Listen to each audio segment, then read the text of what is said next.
सो SAP के इस session में आज हम बात करेंगे शीट नंबर 13 की।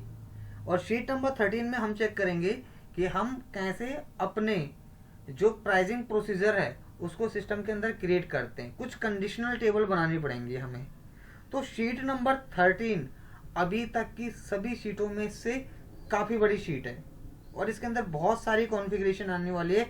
कुछ कंडीशनल टेबल आएंगी, कुछ क्रिएटेड टेबल आएंगी, कुछ हमें बनाने भी पड़ेंगे अपने सर्वर के अंदर, मल्टीपल टेबल्स।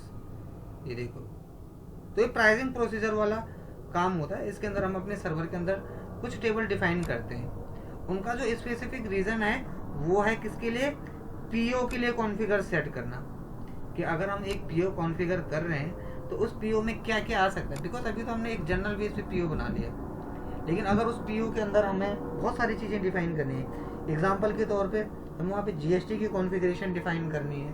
भले वो हमारा काम नहीं है, एफआई वाले देते हैं, लेकिन हमें उसके बारे में जानकारी होनी चाहिए। अगर हमें वहाँ पे कोई डिस्काउंट का डिफाइन करना है, अगर हमें वहाँ पे कोई ग्रॉस वैल्यू प्राइस दिखाना है तो वो कैसे दिखाएंगे हम, तो उसके लिए हम शीट नंबर 13 को कम्प्लीटली सीखेंगे शुरू से। तो सबसे पहले एसएपी के अंदर आ जाते हैं। हमेशा SM12 से अपने सर्वर को पहले आप रिफ्रेश कर लो, जैसे आप रेगुलर बेसिस पे करते ही हैं।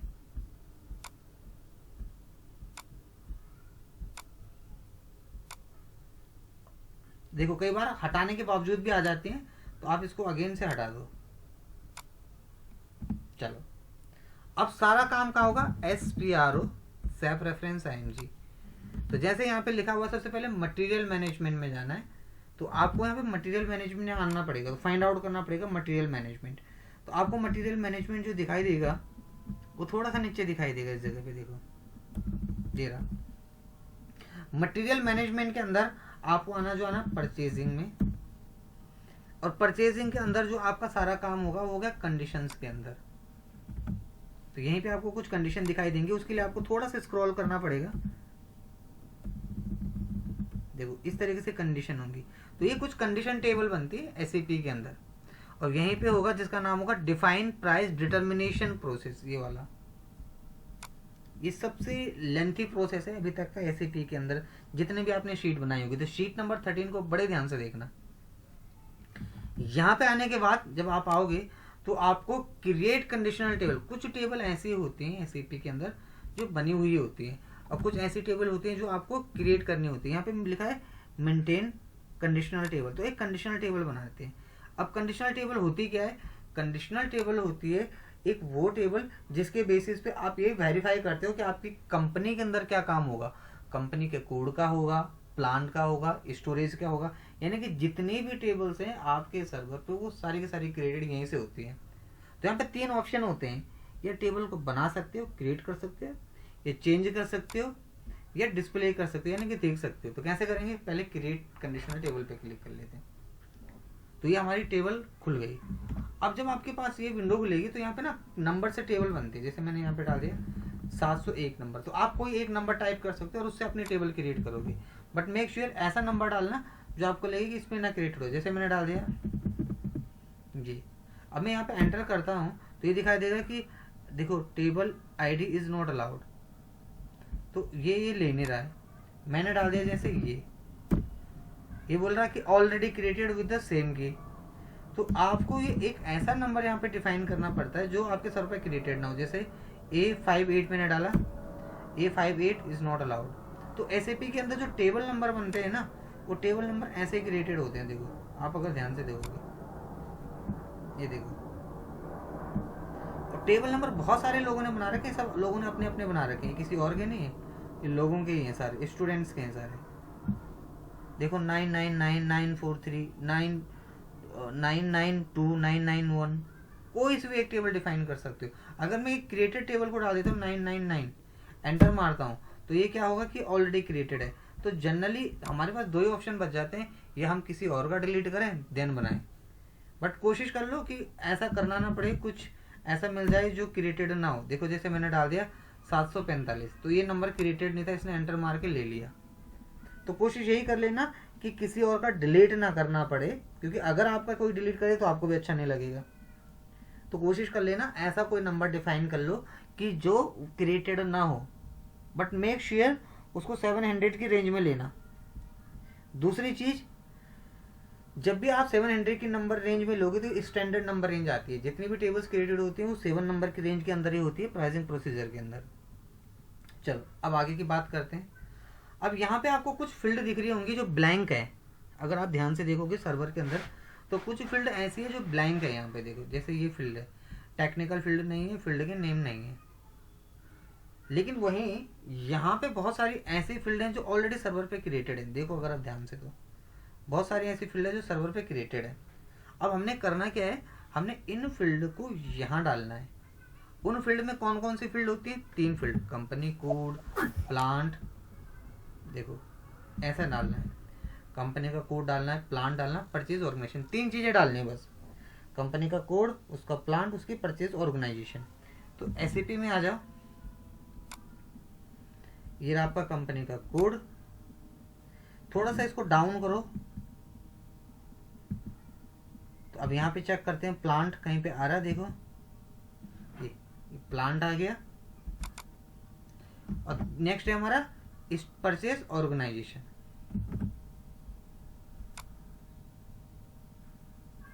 ये परचेज ऑर्गेनाइजेशन। अब देखो जो समझने वाली बात है वो ये है कि हर किसी का अपना एक टेक्निकल नेम है। देखो ये, और ये टेक्निकल जो नेम है ना, ये याद रखना इतना आसान नहीं है। बहुत सारे थाउजेंड्स की लिस्ट में टेक्निकल नेम होते हैं। तो आपको उनकी जरूरत होती है जो सर्वर पे क्रिएटेड है, जैसे BUKRS, WERKS, EKORG, ये सारे के सारे टेक्निकल नेम फील्ड हैं जो आरसीपी के अंदर ऑलरेडी सर्वर पे क्रिएटेड होते हैं। तो आज के टॉपिक में हम क्या करेंगे कि हम एक कंडीशन क्रिएट करेंगे प्राइसिंग प्रोसीजर के लिए, कि जब एक पीओ क्रिएट होता है उसके अंदर कॉन्फ़िगर कैसे कैसे करते हैं अपनी प्राइसिंग को। अब यहाँ पे करने के बाद आपने एंटर कर देना है, जनरेट पे क्लिक कर दोगे। यहीं पे जैसे जनरेट पे क्लिक करोगे तो बोलोगे ऑलरेडी क्रिएटेड, कोई बात नहीं, एंटर मारो। सेव करना है, यस। यहीं पे पैकेज पे यहाँ पे क्लिक करना और एंटर मार देना। ये सारे स्टैंडर्ड है एसएपी के अंदर, कोई भी एक पिक कर लो क्योंकि सब बेसिस पे बने हुए होते हैं। देखो आगे एंटर मारो, एंटर मारो और नाउ सेव इट। एंटर मार के सेव करो अपने कॉन्फ़िगरेशन। ये देखो एंटर, ये देखो टेबल जनरेट होने लग गई। तो हमारी जो टेबल क्रिएट हुई है वो हमने अपनी खुद की एक टेबल क्रिएट कर दी अपने सर्वर के अंदर, जिसका नाम है 745 745, कोई भी याद रख लेना, 745 नाम से हमने एक टेबल क्रिएट कर ली। इस टेबल को क्रिएट करने के बाद एस्केप से बाहर आ जाओ। तो ये तो होगी टेबल क्रिएट। कई बार जब हम टेबल गलत क्रिएट कर लेते हैं तो हम उसको चेंज भी कर सकते हैं, तो वहां पे चेंज का ऑप्शन होता है। एंटर मार दिया। फिलहाल देखो मैंने अभी जो आपको बताई ना चीजें, वो 3 चीजें डाली क्योंकि हमें एक कंपनी के अंदर 3 चीजें मैंडेटरी होती हैं। हो सकता है वो आपसे कुछ और भी मांग ले कंपनी वाला कि आप कंट्रोलिंग एरिया डाल दो, सीआरएन नंबर डाल दो, बिल पार्टी डाल दो, बट ये सारे के सारे फील्ड सिर्फ एसएपी एमएम से लिंक्ड अप नहीं, ये हर जगह से लिंक्ड अप फाइल है। तो मांग तो आपसे कुछ भी सकता है। देखो कितने सारे ऑप्शन यहाँ पे आ रहे हैं, ये देखो कुछ भी हो सकता है, इंपोर्ट हो सकता है, गुड सप्लाई का नंबर हो सकता है, ऐसा कुछ भी बोल दे कि यहाँ पे से ये भी मुझे रिक्वायर्ड चाहिए। बट फिलहाल ये 3 फील्ड वो हैं जो एसएपी के अंदर स्टैंडर्ड फील्ड होती है। मैं स्टैंडर्ड बेस पे आपको बता रहा हूँ। तो अगर आपको कुछ चेंज करना है तो आप यहाँ से कर सकते हैं, और सिर्फ डिस्प्ले करना है तो यहाँ से कर सकते हैं। सिर्फ देखिएगा यहाँ से कुछ कर नहीं सकते, आप चेंज वेंज नहीं कर सकते। तो ये 3 चीज़ें होती हैं, किसी चीज़ को बनाना, चेंज करना, डिस्प्ले करना। तो यहाँ तक की कॉन्फ़िगरेशन तो मैंने आपको प्रॉपरली आपके सर्वर पे बता दी है। अब इसके बाद फर्दर आगे काम करते हैं। ये तो हमें डिस्प्ले चेंज करना आ गया। अब हमारा जो दूसरा काम है, ये चेंज करके डिस्प्ले करके, इसके बाद जो हमारा काम है नेक्स्ट है डिफाइन एक्सेस सीक्वेंस और परचेज। परचेज के लिए एक एक्सेस सीक्वेंस टेबल क्रिएट करनी होती है। अब एक्सेस सीक्वेंस क्या होता है? Define configuration. यहीं पे देखो क्लिक करो, अब लिखा है कि टेबल इज क्रॉस क्लाइंट, ठीक है, एंटर मारो। जितने भी हमारे एसएपी के अंदर कोई इनवॉइस वेरिफिकेशन होगी, कोई भी बिल बनेगा, वो हमेशा ग्रॉस प्राइस पे बनता है। 0002 देखो लिखा हुआ, यानी कि कोई भी सीक्वेंस अगर क्रिएट हो रहा है सर्वर के अंदर तो वो ग्रॉस प्राइस पे होता है। अब हो सकता है उसमें कुछ और हो सकता है, कोई रिबेट हो सकता है, वेंडर डिस्काउंट डाल सकते हैं, कोई मटेरियल नंबर डाल सकते हैं, कोई क्लासिफिकेशन डाल सकते हैं, प्रमोट कंडीशन डाल सकते हैं, होने को तो कुछ भी मांग सकता है हमारा बॉस। लेकिन कोई भी बिल अगर कहीं पे भी जनरेट हो रहा है तो हमेशा ग्रॉस प्राइस के बेस पे होता है, टोटल वैल्यू के बेस पे। तो फिलहाल हमारा काम क्या है यहाँ पे लिखा हुआ है देखो कि ग्रॉस प्राइस को सेलेक्ट कर लो और ग्रॉस प्राइस के अंदर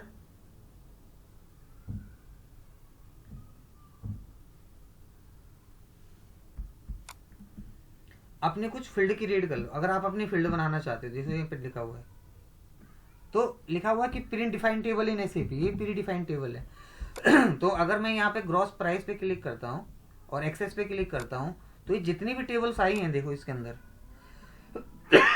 ये सारी प्री डिफाइंड टेबल्स हैं जो ऑलरेडी क्रिएटेड हैं सर्वर के एक्सेस के थ्रू। अब इसमें कंपनी का कोड है, प्लांट है, मटेरियल है, इन्फो रिकॉर्ड है, देखो बहुत सारी इन्फॉर्मेशन सर्वर के अंदर बनी हुई है। तो ये सिर्फ हम यहाँ पे चेक ही करते हैं, यहाँ पे इसको कुछ बनाना ही नहीं है। अगर आप नया क्रिएट करना चाहते हो अपना, अगर आप चाहते हो कि मैं अपना खुद का नया क्रिएट करूँ तो न्यू एंट्री से एक एक्सेस सीक्वेंस क्रिएट कर सकते हो आप। तो मैं आपको एक क्रिएट करके दिखा देता हूँ न्यू एंट्री के थ्रू। यहीं पे मैंने क्लिक करा, इसी को कॉपी करके नया बना लेता हूँ मैं। चलो तो मैंने डाल दिया। हमारी कंपनी का कोड किस नाम से है? 145 काउ 1 45 COW1 अच्छा COW1। तो यहाँ पे मैंने लिख दिया ग्रॉस प्राइस COW1, बस ऐसे डाल दिया, एंटर मार दिया। एक बार और एंटर मार दूंगा, देखो यहाँ पे सिलेक्शन के लिए बोल रहा है, एंटर एंड कॉपी ऑल। ये टेबल आ गई, देखो एक टेबल आ गई। अब देखो एंटर, टेबल आ गई। तो ये हमारा कंपनी का कोड ऑटोमेटिक इसके अंदर डिफाइन हो गया। देखो एक टेबल, दो टेबल, देखो एंटर एंटर करते जा रहा हूँ मैं, देखो कितनी टेबल जनरेट हो रही है, देखो ऑटोमेटिक, ध्यान से देखना। ये देखो देखो कितनी सारी टेबल है। आपने एंटर करते रहना तब तक जब तक ये एस्केप से बिल्कुल मेन स्क्रीन पे ना आ जाए। ये मैंने एंटर प्रेस कर रखा अभी तक, देखो ये एंटर प्रेस कर रखा मैंने, कॉपी हो गया सारा डेटा। ये देखो तो हमारे खुद के सर्वर पे हमने अपने खुद की एक टेबल क्रिएट कर ली है जिसका नाम है एक्सेस सीक्वेंस टेबल, और उसके अंदर सारी की सारी फील्ड आ गई हैं जो स्टैंडर्ड टेक्निकल फील्ड होती है। अब हमने यहाँ पे क्लिक करा इसी पे, देखो जैसे मैंने यहाँ पे डिफाइन भी कर रखा होगा कि इस पे क्लिक कर लो। अगर नया एंट्री बनाना है तो नया एंट्री ऐसा बनाते जैसे भी मैंने बनाया। उसके बाद लिख रखा है कि एक्सेस पे डबल क्लिक कर लो, तो ये रहा हमारा एक्सेस, इस पे डबल क्लिक कर लिया। इसके अंदर अगर आपको नई टेबल बनानी है तो इसके अंदर अपनी नई टेबल बना सकते हैं। ये रहा न्यू टेबल, नंबर डिफाइन करके। तो इसमें हम नंबर डालते हैं और टेबल का नंबर डालते हैं। तो यहीं पे मैंने नंबर डाला, मैंने बोला 1 नंबर का क्रिएट कर रहा हूँ। टेबल नंबर, हमारा टेबल का नंबर क्या था? 45 कुछ है था सर, 747 747 और 5 था 7 था 745 745 ओके। इसमें एंटर मार लेते हैं, एंटर। 1 नाम से तो ऑलरेडी क्रिएटेड है तो मैं इसको 5 से बना देता हूँ। 5 से भी ऑलरेडी क्रिएटेड है, 6 से बना देता हूँ। 6 से बन गया और सेव कर देता हूँ, एंटर। इस शीट में कई बार रेड आता है तो रेड का मतलब कोई एरर नहीं है। देखो ना एरर क्या आ रहा है वो, अगर उस नाम से क्रिएटेड है, जैसे 6 नाम से अब क्रिएट हो चुका है तो अब आप लोग 6 से नहीं बना सकते। अब हमें थोड़ी ना पता कि किस किस नाम से क्रिएटेड है, कितने सारे नेम होते हैं। तो उसके लिए सीधा सा तरीका एक ही है कि आप 1 बाय 1 डालते रहो, अपने आप ही वेरीफाई करता रहेगा। तो ये मैंने एक क्रिएट कर दिया, देखो फील्ड असाइनमेंट, एंटर मार के सेव करो। ये हमारा अपना एक खुद का क्रिएट हो चुका है। अब यहीं पे जो हमारी खुद की टेबल है जिसके अंदर 3 चीजें हैं, क्या चीजें हैं इस टेबल में? आज हमने क्या डाला था? कंपनी का प्लांट, कंपनी का कोड डाला, प्लांट डाला, परचेज ऑर्गेनाइजेशन डाला। जो ये चीजें डाली हैं इस टेबल के अंदर वो सारी की सारी एक्सेस हो गई हैं। तो अब यहाँ पे जाके फील्ड पे क्लिक करना। अब देखो इस फील्ड में ऐसी 5 चीजें आनी चाहिए, यही चीज मैंने यहाँ पे डिफाइन कर रखी होगी। देखो नोट्स में अगर आप लोग नोट्स देख लेते हो ना, बहुत आसान, आप यकीन मानो वीडियो देखने का आपको बहुत ज़्यादा जरूरत ही नहीं पड़ेगा। सब कुछ तो लिखा हुआ है, एरो लगा के कि फील्ड पे क्लिक करो, एक्सेस पे क्लिक करो। ये देखो, ये देखो यही लिखा, यही खुला, देखो यही विंडो खुली है यहाँ पे। ये रहा company plan purchase release status processing status, ये सब ये रहा देखो company plan purchase release status processing status. तो बोलने का मतलब क्या है कि वो तीन चीजें जो हमने टेबल में ली थी वहां पे, अभी ये याद होगा हमने ऐड ऑन करी थी, BUKRS WERKS एंड EKORG, ये सारे के सारे हमारे सर्वर पे आ गई हैं यहाँ पे, तीनों की तीनों चीजें वो ये रही। तो यहाँ पे हम कुछ करते नहीं है, एंटर मार के सेव कर देते हैं, बस लिखा data bus save already saved है वैसे, यानी कि जो हमारी टेबल है 745 वो ग्रॉस प्राइस वैल्यू COW1 के लिए असाइन है इस कंपनी के प्लान के ऑर्गेनाइजेशन के साथ। ये स्टैंडर्ड होती है कॉन्फ़िगरेशन, ये देखो ये चीज यहाँ पे डिफाइंड है, और बड़े नोट्स में यहाँ पे लिखा भी है कि यहाँ पे कुछ करना नहीं है, सिर्फ चेक करना है। तो यहाँ तक तो मैंने आपको कंप्लीट तरीके से बता दिया। अब हमारा दूसरा काम है जिसको बोलते हैं डिफाइन कंडीशन टाइप क्रिएट। अब आपको कंडीशन टाइप बनानी है, तो फिलहाल यहाँ से स्किप से बाहर आ जाते हैं, सेव कर देते हैं। अब उसी के नीचे लिखा डिफाइन कंडीशन टाइप्स। एसएपी के अंदर अलग अलग कंडीशन टाइप्स बनती है। कंडीशन टाइप क्या होती है, इसको बोलते हैं प्राइसिंग कंट्रोलर, कि आप किसके बेस पे बना रहे हो, आप डिस्काउंट के लिए बना रहे हो, सरचार्ज के लिए बना रहे हो, आप रिबेट के लिए बना रहे हो, कहीं पे आपको डिप्रिशिएशन चार्ज दिखाना है, कुछ भी हो सकता है, इट कैन बी एनीथिंग, कुछ भी हो सकता है। तो वो हमें अपने सर्वर पे बनाना पड़ता है। तो वो कैसे जनरेट होता है वो मैं आपको दिखा रहा हूँ। यहाँ पे लिखा होगा ये डिफाइन कंडीशन टाइप, ये रहा set pricing condition types purchasing. अब यहाँ पे जो समझने वाली बात है, पोजीशन पे क्लिक करके PB00 PB00 जो होता है ना वो ग्रॉस प्राइस के लिए होता है, डिफॉल्ट होता है, डिफॉल्ट ग्रॉस प्राइस। एसपी के अंदर स्टैंडर्ड है ऑलरेडी। तो इसके अंदर दो ही चीजें आती हैं, ये प्राइस आएगा, एक क्वांटिटी आएगी। भाई जब भी हम कोई चीज ऑर्डर करते हैं या हम उसका प्राइस डालते हैं या फिर हम उसकी क्वांटिटी डालते हैं, लेकिन अगर उस पर डिस्काउंट डालना है और भी कुछ चीजें डालने वो एड ऑन कर सकते हैं हम फिलहाल। तो पहला काम तो हमारा ये है कि PB00 से हम अपने सर्वर पे प्राइसिंग प्रोसीजर कैसे डिफाइन करेंगे। तो हमने PB00 डिफाइन कर लिया, देखो यहाँ पे ऐसे बना हुआ है। और अगर आप इसके थ्रू अपना खुद का प्राइसिंग प्रोसीजर बनाना चाहते, आप ये नहीं चाहते कि मैं इसी पे काम करूँ, भाई आप असाइन कर सकते हैं PB00 को अपनी कंपनी के कोड के साथ। बट मैंने यहाँ पे डिफाइन कर रखा कि न्यू एंट्री से आप अपना कैसे बना सकते हो। जैसे मेरे जॉब है, आप सबको पता मेरी कंपनी कोड यहाँ पे जॉब लेके मैं चल रहा हूँ। तो SAP के अंदर में ये आया, ये है मेरा PB001, कॉपी कर लो, इसकी जगह अपना प्रोसीजर बना लो। मैंने बोला जो मैं बना रहा हूँ किसके लिए बना रहा हूँ, COW1, यहाँ पर लिख दिया डिफॉल्ट प्राइस या फिर ग्रॉस प्राइस फॉर COW1।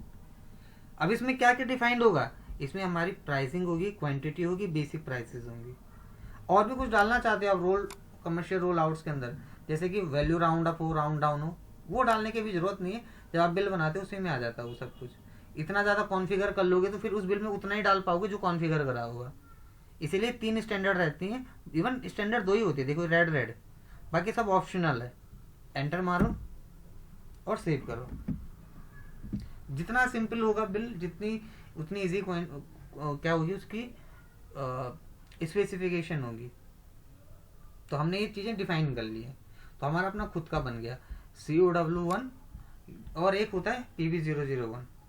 अब देखो समझने वाली बात यह है कि चाहे आप अपने बिल में आप PB01 डालो या 001 डालो, बात एक ही है। यानी कि COW1 डालो या फिर PB00 डालो। PB00 क्या होता है, PB00 gross price default value price होता है, उसके अंदर सारी की सारी चीज़ें कॉन्फ़िगर होती हैं।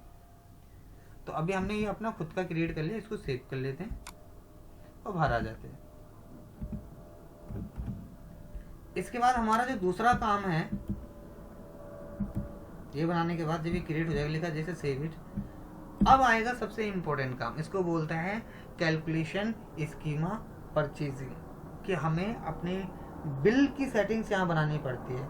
कहीं पर फ्राइट चार्ज रखे होते हैं, वो कैसे डिफाइन करेंगे, वो सब यहीं से डिफाइन होते हैं। तो इसको बोलते हैं सेट कैलकुलेशन स्कीमा। ये ना सब सेटिंग्स है, हाँ ये बहुत हाई लेवल की सेटिंग्स है, इतना रिक्वायर्ड भी नहीं होता कंपनी के अंदर। मैं सच बोलूँ, पिछले इतने सालों से काम कर रहा हूँ, सिर्फ पढ़ाई रही ये चीज़ें हम, क्योंकि सब ऑलरेडी सेटअप है कहीं ना कहीं। बस आपको क्या बनाना है, PO बनाना है, PR जनरेट करना है, और क्या बनाना होता है, रिक्वेशन बनानी होती है, मटेरियल बनाना होता है, वेंडर कुछ कुछ चीज़ें हैं जो आप क्रिएट करते हो, ऑलमोस्ट ये सारी की सारी चीज़ें क्रिएटेड होती है, स्टैंडर्ड सेटिंग्स है।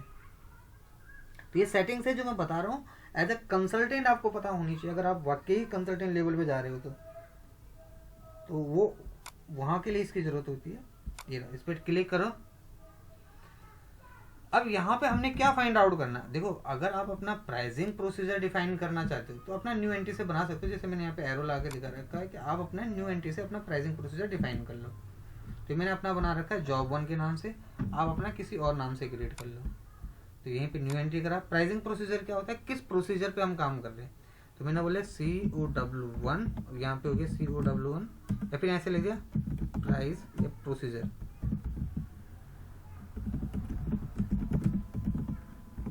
और सेव कर दिया, तो हमारा अपना खुद का एक प्रोसीजर कंप्लीट हो गया। यहीं पे क्लिक करो, कंट्रोल डेटा पर जाओ। अब ये है इंपॉर्टेंट फील्ड, देखो कि आपको प्रिंटिंग कॉन्फ़िगरेशन कैसी चाहिए, जब आप प्रिंट निकालोगे उसके प्रिंट टाइप क्या क्या होंगे, उसकी कंडीशन टाइप क्या क्या होंगी, उसकी रेफरेंस वैल्यू क्या क्या होगी, वो सब यहाँ पे डालनी है। अभी यहाँ पे आपको कुछ भी नहीं दिख रहा, सब जीरो है, न्यू एंट्री से सब आपको डालना है यहाँ पे, पता है। तो सबसे पहले बात करते हैं यहीं पे इसके सेटअप की। देखो मैंने यहाँ पे एक चीज़ डाल रखी है, जैसा भी बताया मैंने कि यहाँ पे जाओ, न्यू एंट्री करो, अब ये डिफाइन करो। ये आपको आपके सर्वर पे बनाना है ऐसा। आप यकीन मानो ये नोट्स इतने बेहतरीन है ना, अगर ये ना हो तो फिर आप क्या ही कर पाते, फिर सिर्फ आप वीडियो के डिपेंड रह जाते। बट इसमें सब कुछ डिफाइंड है कि आपने कहाँ क्लिक करना है, क्या डालना है, किस तरीके से डालना है। अगर ये इमेज खुली है तो इमेज कहाँ से खुली है, उससे पहले हमने यहाँ पे न्यू एंट्री पे क्लिक करा, देखो ऊपर एरो लगा हुआ है, तो फॉलो तो करना ही पड़ेगा। वहाँ बिना फॉलो करे आप डिपेंडेंट नहीं रह सकते कि बस बताएगा कोई तो ही हेल्प होगी। अब देखो, अब हमने यहाँ पे क्या करना है, हमने अपने सेटअप क्रिएट करने हैं। तो सेटअप कैसे क्रिएट होते हैं, बड़े ध्यान से देखो। पहले हम यहाँ पे आ जाते हैं, इसके थोड़ा सा मैं आगे एक्सटेंड कर देता हूँ। ये हो गया कंडीशन टाइप, एक हो गया इसका काउंटर। SAP में हम अपनी कंडीशन टाइप क्रिएट करते हैं। तो मैंने बोला हम एक बिल के अंदर क्या क्या डिफाइन कर सकते हैं, मैंने बोला COW1, यही तो बनाया हमने, देखो कंडीशन टाइप। अभी चेक करें, ये देखो आ गया, ग्रॉस प्राइस फॉर काउ, ये मैंने बनाई। तो मैंने बोला उस बिल के अंदर हम अपनी ये डाल सकते हैं, ये PB00, याद होगा आपको, मैंने आपको ग्रॉस प्राइस बताया था डालना। यानी कि मेरे सर्वर पे जब मैं काम करूँ वहाँ पे ग्रॉस प्राइस के लिए मैं PB00 को ले लूँ, या इसी को कॉपी करके मैंने अपना क्रिएट करा था, इसको ले लो। तो बात एक ही है, इसको ले लो, इसको ले लो। उसके बाद यहाँ पे फ्राइड चार्ज के लिए होता है FIRD। देखो यहीं पे क्लिक करो,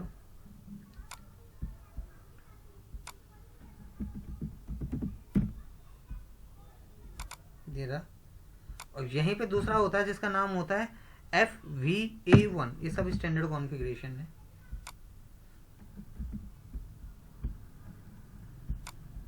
FVA1, ये देखो ये भी सेम है, राइट वैल्यू, इस पे एंटर मारो, ये आ गया। तो हम एक के अंदर ये डिफाइन कर रहे हैं, और क्या क्या डिफाइन कर सकते हैं, देखो कितने सारी चीज़ें यहाँ पे। कंडीशन आप वहाँ पे ग्रॉस वैल्यू डाल सकते हैं, और देखिए हम डाल सकते हैं वहाँ पे नॉन टैक्सेबल वैल्यू, हम उसमें कोई टैक्स नहीं लगाना चाहते। और हम उसमें क्या डाल सकते हैं, हम वहाँ पे कोई वेंडर डिस्काउंट डाल सकते हैं, नेट वैल्यू डाल सकते हैं, और क्या डाल सकते हैं। ये सारी कॉन्फ़िगरेशन है SAP के अंदर देखो बनी हुई। ये कोई सेल्स के लिए है, कोई परचेज के लिए, ये इनपुट के लिए, नॉन टैक्सेबल, बहुत सारे हैं, रिबेट देने के लिए, देखो ये। बट जो बेसिक कॉन्फ़िगरेशन होती है ना वो सिर्फ इतनी होती है। एक बिल के अंदर आप इतने सालों से बिल बना रहे होंगे, ये 4 चीज़ें आती हैं बस।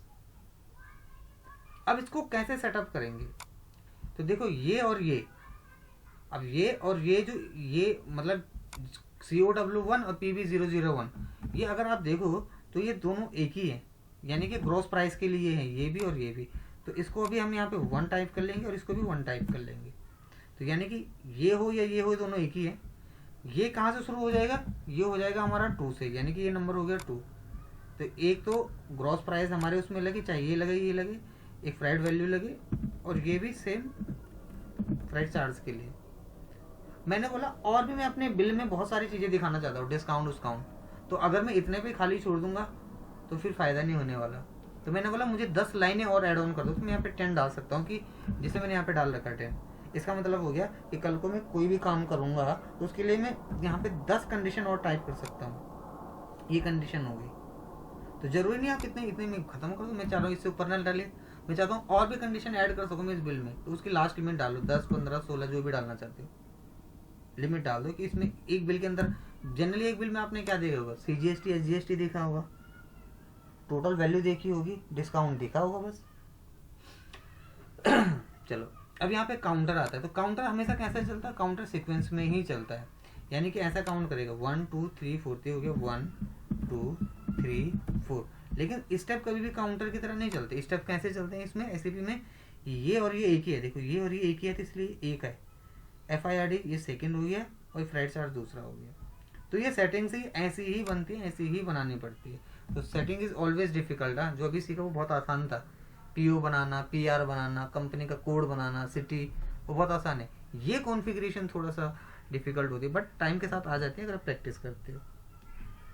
अब यहाँ पे लिखा होता है फ्रॉम वैल्यू टू वैल्यू, देखो यहाँ पे, तो यहाँ पे आपको क्या करना, फ्रॉम वैल्यू टू वैल्यू में क्या डालना है, देखो अगर आप देखो टोटल कितनी कंडीशन होगी हमारे पास, एक कंडीशन थी, ये होगी फ्राइड चार्जेस, 2 कंडीशन, और ये एक ही है, तो 2 ये हो गई और एक ही हो गई 3। तो आप इसको यहाँ डालो कि हमारे पास 1 से लेके 3 कंडीशन है, फ्रॉम 2 में ये डाल लो, वो गलत डाल दिया मैंने, फ्रॉम में आ जाएगा 1 और 2 में आ जाएगा 3, ये ऐसे डालो, इसको बोलते हैं सेटअप कॉन्फ़िगरेशन। ये तो बस इसके अंदर हम ये डालते हैं कि हमारे पास जो हम काम कर रहे हैं उसकी जो कॉन्फ़िगरेशन सेटअप हो रही है ना, वो 3 चीज़ें डाल रहे हैं। इसकी डिस्क्रिप्शन डालने की जरूरत नहीं, कुछ लिखना चाहो लिख सकते हो डिस्क्रिप्शन में, बाकी ये मेन चीज़ें थी। अब हम बात करेंगे प्रिंट टाइप की।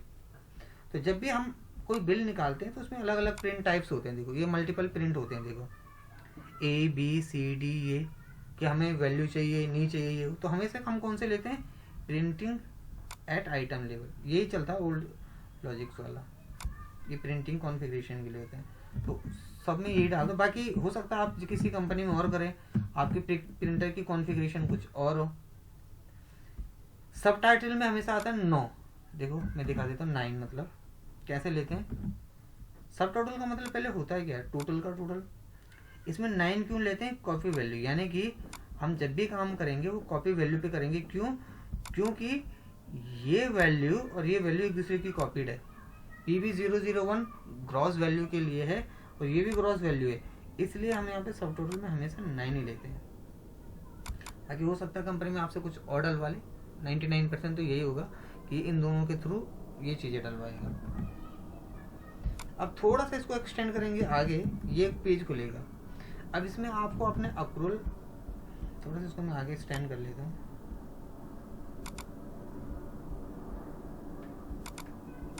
ये देखो, तो ये अकाउंटिंग की होती है जनरली। अब अकाउंटिंग की कौन बनाता है, अकाउंटिंग की हमेशा FI वाले बना के देते हैं, हम उन पे काम करते हैं, क्योंकि अकाउंटिंग के अंदर ना GST भी आता है। मैं आपको दिखाता हूँ, देखो /OSPRO, देखो OPQ3, ये रहा टैक्स प्रोसीजर, और एक होता है OBCN, ये रहा अकाउंटिंग की जो अभी मैंने डिफाइन करी, देखो CGST SGST IGST ऐसे था ना, देखो ये रहा, और एक होता है OBQ1, ये रहा कंडीशन टाइप कि उस पर CGST लगेगा, GST लगेगा, कितना % लगेगा। तो SAP के अंदर ये सारी की सारी जो कॉन्फ़िगरेशन है ना, ये FI वाले बना के देते हैं, लेकिन हमें अपने सर्वर पर डालनी होती है। लेकिन हम अकाउंटिंग की कहाँ से डालेंगे, ये रहा, इसमें जो हम लेंगे वो लेंगे FID, यहाँ पे हम लेंगे फ्राइड चार्ज वाले,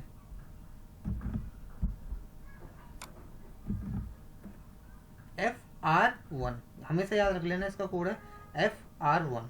कभी भी एक ग्रॉस प्राइस पे नहीं लगेगा, आप ध्यान से देखोगे इसमें, यहाँ पे मैंने इन दोनों पे लिया है, फ्राइड के अंदर फ्राइड चार्जेस, ग्रॉस पे कभी नहीं लगेगा। तो FR1 तो यहाँ पे चेक कर लेते हैं, FR1, ये देखो ये आ गया, क्लियर करने के लिए।